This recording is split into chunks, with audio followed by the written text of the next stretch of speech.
Hello friends, I am doctor Mukesh Goyal. I hope कि आप बहुत अच्छे हैं। और फ्रेंड्स, अभी हम एक सीरीज चला रहे हैं जो जून 26 में आपका एग्जाम होना है। तो प्रीवियस ईयर क्वेश्चन का बड़ा इंपॉर्टेंस है। तो जो दिसंबर और जैन में जो अपने एग्जाम्स हुए थे, उनमें हम शिफ्ट वाइज कौन सी यूनिट के कैसे क्वेश्चंस आए हैं उसका प्रॉपरली हम एक्सप्लेनेशन करेंगे। बहुत आराम से चीज़ों को समझना है। और जो आज हम बात कर रहे हैं वो जो आपको 3 जनवरी का एग्जाम हुआ था, है ना, मॉर्निंग शिफ्ट में, वहाँ किस तरह के क्वेश्चंस बेसिकली रिसर्च एप्टीट्यूड में पूछे गए थे वो मैं बात करने वाला हूँ। और कंप्लीट एक्सप्लेनेशन के साथ हम बात करेंगे। तो एक क्वेश्चन आपसे ये पूछा गया, identify the advantages of close ended questions in survey research. जब कह रहे हैं कि सर्वेक्षण अनुसंधान में बंद छोर वाले प्रश्नों के लाभों में जो है उनको पहचानिए। हम दो तरह की बात करते हैं, एक होता है हमारा क्लोज एंडेड क्वेश्चनियर और एक होता है ओपन एंडेड, है ना। क्लोज एंडेड में क्या होता है, ऑब्जेक्टिव जैसे आपका पेपर होता है वो क्लोज एंडेड होता है। क्यों क्लोज एंडेड बोला? क्योंकि 4 ऑप्शंस हैं उसी में से, या 5 ऑप्शंस हैं उसी में से आपको सिलेक्ट करना है। मीन्स आपको क्लोज कर दिया गया है। आप ऑब्जेक्टिव की तरफ ही जाके आंसर दे सकते हो, इसके अलावा कुछ आंसर नहीं दे सकते। जबकि जो ओपन एंडेड होता है वो सब्जेक्टिव होता है ना। सब्जेक्टिव में सब्जेक्ट टू सब्जेक्ट वेरी करा, जैसे सब्जेक्टिव पेपर होता है, किसी चीज को आपको लिखने के लिए बोल दिया कि आप इस पे लिखिए, तो वो पर्सन टू पर्सन वेरी करेगा उसका विचार कि क्या है। जैसे क्वालिटेटिव में हम बात करते हैं, सब्जेक्टिविटी होती है। तो यहाँ आपको क्लोज एंडेड क्वेश्चंस के बारे में बात की है कि क्या ठीक है। तो पहला ऑप्शन है, it is easy to process answer, है ना, यानी कि उत्तरों को संसाधित करने का आसान तरीका है। बिल्कुल सही बात है। क्यों है सही बात? क्योंकि जब ऑब्जेक्टिव है ना, ऑब्जेक्टिविटी है, तो वहां पे जो आंसर आए हैं उनको प्रोसेस करना बहुत आसान है, बहुत इजीली हो जाएंगे। क्योंकि सब्जेक्टिव पेपर को आंसर को प्रोसेस करना बहुत आसान तो नहीं है ना, क्योंकि अलग अलग सब्जेक्टिविटी होगी, उसको क्वालिटी को चेक करना बड़ा कठिन होगा बेसिकली कंपैरेटिवली क्लोज एंडेड के। तो close ended easy to process answer, पहला ऑप्शन बिल्कुल ठीक है। सेकंड कह रहा है, respondent can answer is their own terms. जो उत्तरदाता है वो अपनी भाषा में उत्तर दे सकते हैं या अपनी ऑन टर्म में दे सकते हैं। अब आप कैसे, जैसे आपको ये बोल दिया कि आप इन 4 या 5 या क्लोज एंडेड में से ही आंसर दीजिए, तो अपनी तरह से कैसे आंसर दे पाएगा? अपनी तरह से तो सब्जेक्टिव होगा, यानी कि जहां ओपन एंडेड होगा वहां दे पाएगा। तो ये जो बी वाला है, ये respondent can answer in their own terms, ये बेसिकली क्लोज एंडेड के लिए, ये ओपन एंडेड के लिए है। तो इसलिए इसको हम काट देंगे क्योंकि हमें क्लोज एंडेड की बात पूछी है, तो बी कट गया। सी है, they are easy for the respondent to complete. उत्तरदाताओं के लिए उन्हें भरना आसान होता है। आपने कोई क्वेश्चन ये क्लोज एंडेड बनाया है तो उसमें से टिक ही करना है। जैसे हम कई तरह के स्केल की बात करते हैं, गुटमन, लिकर्ट, है ना, इस तरह के स्केल की बात करते हैं, एग्री, स्ट्रोंगली एग्री, डिसएग्री, है ना, कुछ 5 हमने पैरामीटर दे दिए, तो उसमें सेलेक्ट करना आसान हो जाएगा क्योंकि वहां पे ऑब्जेक्टिविटी है, उन्हीं ऑब्जेक्टिव में टिक करना है। तो जो रिस्पोंडेंट्स होते हैं उनके लिए इजी हो जाएगा। तो ये भी ठीक बात कह रहा है, सी ठीक है।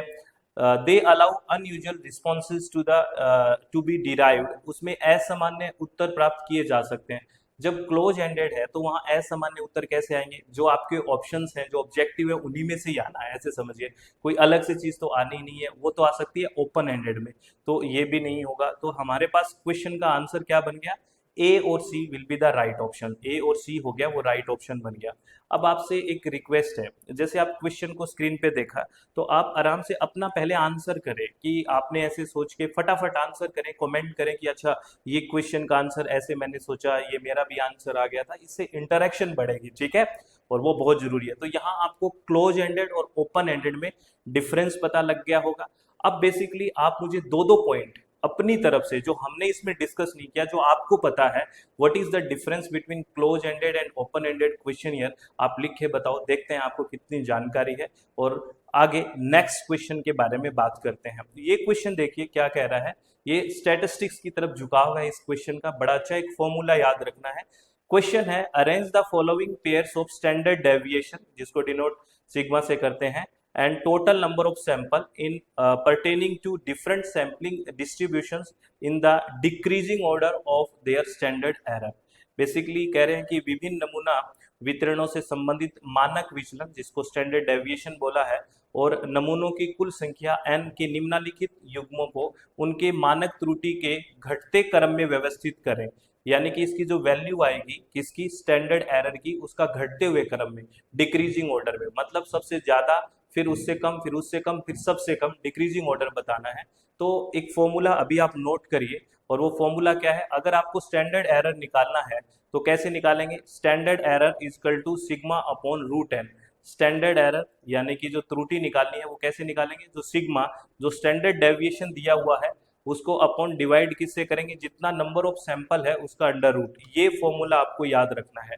अगर हमें स्टैंडर्ड एरर निकालना है तो स्टैंडर्ड डेविएशन को बटे रूट एन, और यहाँ पे रूट एन क्या है, नंबर ऑफ सैंपल्स है। तो आप जो वैल्यूज दी गई है, आप देखो उस क्वेश्चन में वैल्यू दी गई है, सिग्मा की वैल्यू भी दी गई है, जैसे यहाँ पे सिग्मा की वैल्यू 1, और देखो इस तरह से दी गई है कि रूट एन आराम से निकाल सकते हो। जैसे 16 का रूट एन क्या हो गया, 4 चौके 16, 5 पंजे 25, है ना, 6 छिके 36, 7 7 49, तो सीधा यानी कि अब 1.6 अपॉइंट 4, है ना, 1.5 अपॉन 5, 0.6 अपॉन 6 और 1.4 अपॉन 7, ये वैल्यू निकालनी है।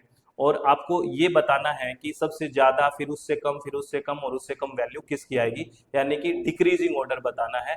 तो अगर हम इसकी वैल्यूज निकालते हैं तो हमें जो ऑप्शन मिलता है वो सेकंड मिलता है। इसमें सबसे ज्यादा जो वैल्यू आएगी वैसे ही दिख रहा है ना, तो ए की है, उसके बाद बी की, और फिर उससे कम डी की, और सबसे कम यहाँ वैल्यू आएगी वो सी की आएगी। ठीक है, और वो वैल्यूज भी मैं आपको बता देता हूँ, आपको सिर्फ फॉर्मूला याद रखना है, उसको डिवाइड करना है। अगर ए की वैल्यू आएगी 0.4, बी की वैल्यू आएगी 0.3, अगर सीधा सीधा फॉर्मूले में पुट करना है, और उसके बाद सी की 0.1 और डी का 0.2, तो अब सबसे ज्यादा किसका है, ए का, उससे कम बी का, उससे कम डी का, और सबसे कम सी का, तो ये second option will be the right option. तो प्लीज आप ये नोट डाउन करके रखिए, स्टैंडर्ड जो एरर है वो किसके इक्वल टू होता है, जो हमारा जो सिग्मा है और अपॉन जो सैंपल का रूट है उसके इक्वल होगा। तो अब कोई भी क्वेश्चन इस तरह का स्टैटिस्टिक्स में, जो पैरामीट्रिक और नॉन पैरामीट्रिक टेस्ट वगैरह की बात करते हैं हम, तो वहां से क्वेश्चन ये पूछा जाता है, तो प्लीज ध्यान रखना। आपने नोट कर लिया ये? चलो बहुत बढ़िया। और कैलकुलेशन थोड़ी ठीक रखा करो, बेसिकली कैलकुलेशन मैथ में भी काम आती है ना। चलो, अब है नेक्स्ट क्वेश्चन, ये मैच करना है लिस्ट 1 को लिस्ट 2 के साथ मैच करना है। यहाँ पे वेरिएबल से क्वेश्चन है ना, और वेरिएबल का उसकी क्या क्या करेक्टरिस्टिक्स है। पहला है कि इंडिपेंडेंट, आप प्लीज आप आंसर करिए, मेरे समझाने से पहले कमेंट करिए कि आपका आंसर क्या आ रहा था, फिर मेरे आंसर और आपके आंसर को मैच भी करेंगे। पहला कह रहा है कि जो independent variable in true experiment design, वास्तविक प्रायोगिक डिजाइन में स्वतंत्र चर। अब जब हम एक्सपेरिमेंटल करते हैं या एक्सपेरिमेंट रिसर्च करते हैं तो हम इंडिपेंडेंट वेरिएबल और डिपेंडेंट वेरिएबल दो बात करते हैं, स्वतंत्र और आश्रित चर। इंडिपेंडेंट वेरिएबल वो वेरिएबल होता है, अगर आपको याद है तो, जिसको हम मैनिपुलेट कर सकते हैं, है ना, बेसिकली ऐड, और हम सेल का एक एग्जांपल भी पढ़ते हैं। तो इंडिपेंडेंट वेरिएबल के साथ हम क्या बोल सकते हैं कि हम इसको मैनिपुलेट या कंट्रोल कर सकते हैं। तो ए के साथ हमारा बी हो गया, यानी कि सेकंड हो गया। अगर इस तरह से होता है तो सेकंड और फोर्थ ऑप्शन होता है। अभी चलो हमारे पास दो ऑप्शंस में ऑप्शन है। फिर बात करते हैं डिपेंडेंट वेरिएबल। डिपेंडेंट होता है जो उस पर डिपेंड होता है, आश्रित होता है। तो जैसे ऐड और सेल की बात कर रहे हैं तो सेल है वो ऐड पे डिपेंड है, और सेल हमें एक आउटकम मिलेगा ना ऐड की वजह से, इंडिपेंडेंट वेरिएबल। डिपेंडेंट वेरिएबल को हम इसलिए डिपेंडेंट वेरिएबल बोलते हैं क्योंकि डिपेंडेंट वेरिएबल है वो इंडिपेंडेंट वेरिएबल पे डिपेंडेंट होता है, ठीक है, और उसी से हमें इफेक्ट बोलते हैं ना डिपेंडेंट वेरिएबल को, क्योंकि एक आउटकम मिलता है उससे, परिणाम। क्योंकि जितना जैसे ऐड है ज्यादा अच्छी चली गई तो सेल अच्छी हो जाएगी, ठीक है ना, बेसिकली क्योंकि वो जो डिपेंडेंट वेरिएबल है वो किस पे डिपेंड कर रहा था, इंडिपेंडेंट पे। तो आउटकम वेरिएबल हो गया डिपेंडेंट वेरिएबल, जो हमें इफेक्ट मिलेगा, बेसिकली कोज एंड इफेक्ट की बात करते हैं ना, तो ये डिपेंडेंट वेरिएबल हो गया आउटकम, यानी कि बी का 1। तो इस तरह से सेकंड ऑप्शन ही बन जाता है, ए का 2 बी का 1। और आपको एक चीज और, ऐसे भी क्वेश्चन पूछ लेते हैं कि कोज कौन सा है, इफेक्ट कौन सा है। तो कोज कौन सा है, आपका जो इंडिपेंडेंट वेरिएबल है वो कोज है, और डिपेंडेंट वेरिएबल है वो इफेक्ट है। ये सब आपको क्लियर है ना। और इंटरवेलिंग वेरिएबल कौन सा होगा, है ना, जो बीच में रहेगा, stand independent variable and dependent variable के बीच। ये सारा हम लिस्ट पढ़ते हैं एग्जाम्पल के साथ। तो आप लोगों को मुझे ये बताना है, आपको कोई याद है कि इंटरवेलिंग वेरिएबल का एग्जाम्पल ये है, जो हम पढ़ते हैं डिटेल में वो याद है तो मुझे लिख के बताइए। और जो कन्फाइंडिंग जो वेरिएबल्स होता है या कन्फाउंडिंग वेरिएबल जो भ्रम पैदा कर देता है अपनी रिसर्च में, स्प्यूरियस वेरिएबल भी बोलते हैं उसको, नकली चर, तो डी का 1 हो गया, ये तो नाम से ही पता लग रहा है। तो मैंने इस क्वेश्चन में आपसे ये पूछा है बेसिकली, इंटरवेनिंग वेरिएबल का कोई एग्जाम्पल आपको पता है क्या? मे बी एग्जाम्पल पता हो, कई बार एग्जाम्पल ऐसे स्टेटमेंट में पूछ ले कि which one is the intervening variable, तो आप मुझे बताना। इस क्वेश्चन का जो राइट ऑप्शन है वो second option will be the right option, ठीक है, ये ध्यान रखना है। नेक्स्ट क्वेश्चन है, ये बहुत इजी क्वेश्चन है।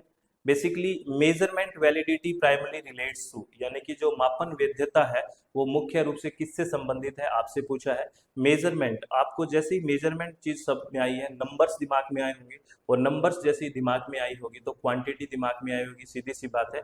तो this will be the quantitative research, यानी कि मात्रात्मक। और बाकी के बाकी सब क्वालिटी की बात कर रहे हैं। क्वालिटेटिव रिसर्च तो खुद ही लिखा है, इंटरप्रेटिविज्म ये क्वालिटी की बात होती है, व्याख्या करना है ना डिटेल में, और कंस्ट्रक्टिविज्म रचना करना, ये भी एक तरह से क्वालिटी की बात है। तो measurement validity primary relates to quantitative research, important है। ये सारे जो बेसिकली आपने देखा होगा पेपर में, सारे के सारे वर्ड्स यानी कि शब्दों का खेल है। अगर आपको शब्दों पे पकड़ है, चाहे आप टीचिंग पढ़ो, चाहे रिसर्च पढ़ो, चाहे लॉजिकल रीजनिंग पढ़ो, इनमें ना बेसिकली कुछ टर्म्स हैं, उन टर्म्स को आप लिख के रखें और उन टर्म्स को रिवाइज करें, उन टर्म्स का मतलब समझें, फिर क्वेश्चंस गलत नहीं होते हैं, ठीक है। हार्ड वर्क के साथ साथ स्मार्ट स्टडी भी बहुत जरूरी है। चलो नेक्स्ट क्वेश्चन की बात करते हैं। क्वेश्चन है उसी तरह का क्वेश्चन है थोड़ा। क्वेश्चन है which of the following represents the ontological orientation of qualitative research strategy. यहाँ पे बात करी है कि निम्नलिखित में से कौन गुणात्मक अनुसंधान रणनीतियों में के सत्ता मीमांसीय अभिविन्यास का प्रतिनिधित्व करता है। गुणात्मक का बेसिकली इस कीवर्ड को आप पकड़िए। तो अगर हम डिडक्टिव की बात करते हैं तो आपको पता है गुणात्मक नहीं होता, डिडक्टिव हम बेसिकली मात्रात्मक या क्वांटिटेटिव की बात करते हैं। क्वालिटेटिव में इंडक्टिव की बात करते हैं, आईपीजी, तो ये डिडक्टिव नहीं होगा, ठीक है। और पोस्ट पॉजिटिविज्म होता है क्वालिटेटिव की जब हम बात करते हैं। दो अप्रोच हम पढ़ते हैं ना, पॉजिटिविज्म और पोस्ट पॉजिटिविज्म, प्रत्यक्षवाद और पश्च प्रत्यक्षवाद। तो जो क्वालिटेटिव होती है उसमें पोस्ट पॉजिटिविस्टिक होती है, सो पॉजिटिविस्टिक नहीं होगी, ठीक है ना। और ऑब्जेक्टिविज्म भी क्वांटिटेटिव में होता है ना, क्योंकि जब क्वालिटी की बात होती है वहाँ सब्जेक्टिविज्म होता है, आपको याद है ये सारी चीजें। तो ऑब्जेक्टिविज्म भी नहीं होगा, बिल्कुल नहीं होगा। और इसका राइट ऑप्शन कौन सा हो जाएगा? कंस्ट्रक्टिविज्म, जो हम बात पीछे भी कर रहे थे, यानी कि रचना करना। तो this will be the qualitative approach. तो यहाँ पे स्ट्रेटेजीज कौन सी आ जाएगी? Last option will be the right option. इससे आपको सारी चीजें क्लियर हो जानी चाहिए कि ये ऊपर ऑप्शन थे वो क्वांटिटेटिव के लिए थे, लास्ट ऑप्शन सिर्फ क्वालिटेटिव का था। तो इस तरह से ऐसे क्वेश्चन, ये क्वेश्चन आपका जो 3 जनवरी को एग्जाम हुआ था उसके जो कौन सी शिफ्ट की हमने बात की है, मॉर्निंग शिफ्ट ही ना, मॉर्निंग शिफ्ट के, ये मॉर्निंग शिफ्ट के वाले क्वेश्चंस हैं। देखिए इजी क्वेश्चंस है, ऐसे नहीं है कि हम और इधर उधर की बातें हैं, एग्जाम ओरिएंटेड वही क्वेश्चंस हैं। तो इन कंसेप्ट्स को बेसिकली आपको समझना है कि किस तरह के कंसेप्ट्स पूछे जा रहे हैं, है ना, क्या क्या चीजें आ रही है। अभी आपने कोई नई चीज सीखी, इस तरह की सीरीज आप चाह रहे हैं कि कंटिन्यू चले, तो प्लीज मैक्सिमम कमेंट करके बताइए कि हाँ इस तरह की चीजें चलनी चाहिए, हम हमारे एग्जाम तक, और यूनिट वाइज चलनी चाहिए, शिफ्ट वाइज चलना चाहिए। तो आप रिस्पॉन्स करिए। अब मैं आपको थोड़ा अपने कोर्स के बारे में, इस एग्जाम के लिए ओनली 999 में हम पेपर 1 कंप्लीट पढ़ रहे हैं, जिसमें 10 की 10 यूनिट की थ्योरी है प्लस प्रीवियस ईयर का पूरा डिस्कशन है, 10 की 10 यूनिट का ओनली 999 में। कहाँ पे? अपनी वेबसाइट www.swmg.in, या फिर प्ले स्टोर में जाओगे तो अपनी मोबाइल एप्लीकेशन है SWMG के नाम से, और ये स्क्रीन पे आपको नंबर भी दिख रहे हैं, यहाँ कॉल या व्हाट्सएप करके जानकारी ले सकते हैं। और पेपर 2 इन्वायरमेंटल साइंस ओनली 1970 में प्रॉपर 10 की 10 units with theory with PYQs आपको सब मिलेगा, और लिंक भी आपको डिस्क्रिप्शन बॉक्स में मिल जाएगा, ठीक है। तो all the very best, be happy. और एक बात मैं हमेशा कहता हूँ कि अपने चित्त को शांत रखें, खुश रहें, बी काम, सब बढ़िया है, सब बेहतर होगा, बस काम को सही तरीके से करिए, हार्ड वर्क के साथ साथ स्मार्ट स्टडी भी करिए। बहुत बहुत धन्यवाद, thank you, thanks a lot friends.